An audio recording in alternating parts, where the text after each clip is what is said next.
Thanks for joining us from the Ohio AgNet Voice You Know with the News You Trust studio, sponsored by BASF, where you can count on the trusted performance of Alevos seed treatment to protect your soybean crop.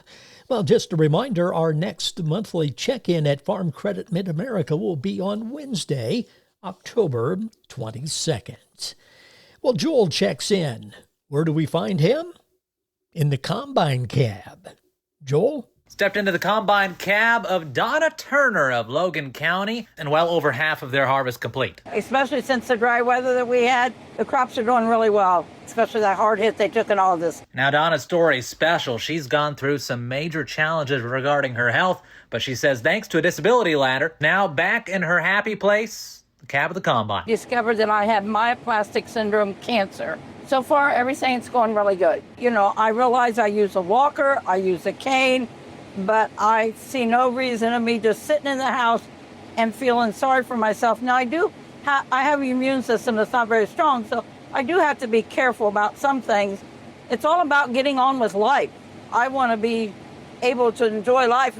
Life would be no fun if I was going to sit in the house in a chair and feel sorry for myself. So I'm back in the combine cab. Of course, in the end, she says it's all about working alongside her family, including her grandkids, in the field. Find that full cab cam online right now at ohioagnet.com. I'm Joel Norwood reporting.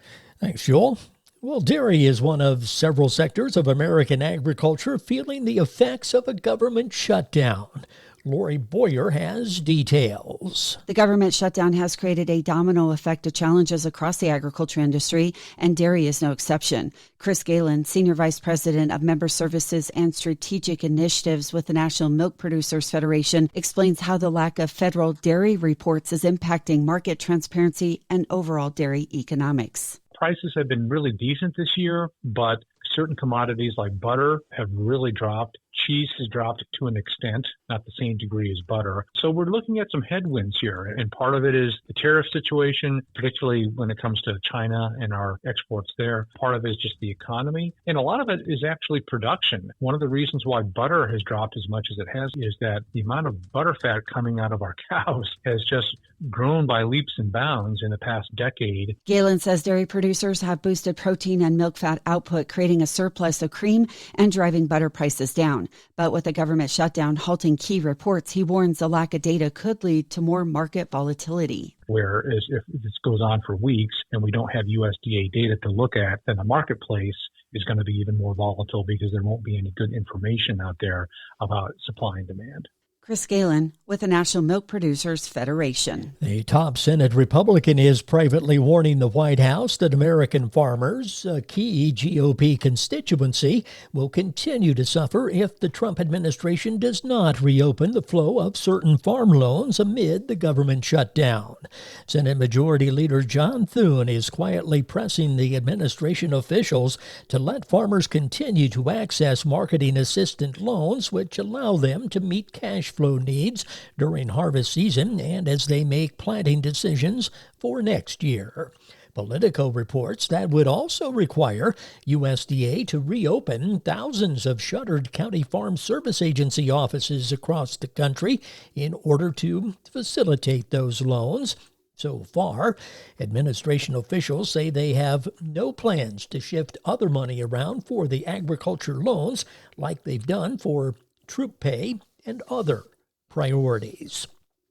And farmers could see major changes to labor costs under a new proposal from the Trump administration that aims to revise the H-2A visa program for agricultural workers.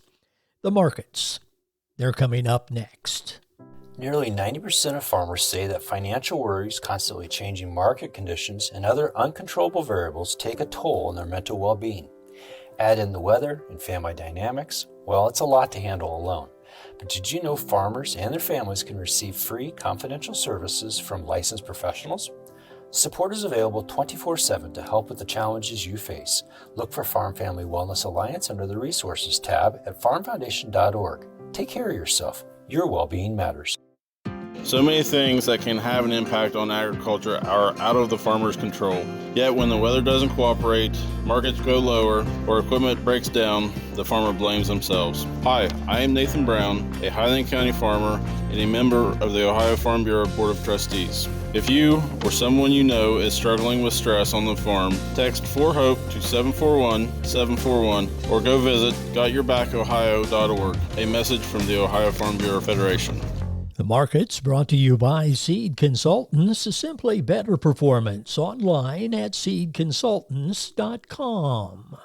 At the Board of Trade, December corn, 4.23 1/4, up 3/4 cent. March corn, 4.37, up a half. November soybeans, 10.31 3/4, up 12 1/4. January beans, $10.50, up 13 1/4. December wheat, 5.04 3/4, up a penny.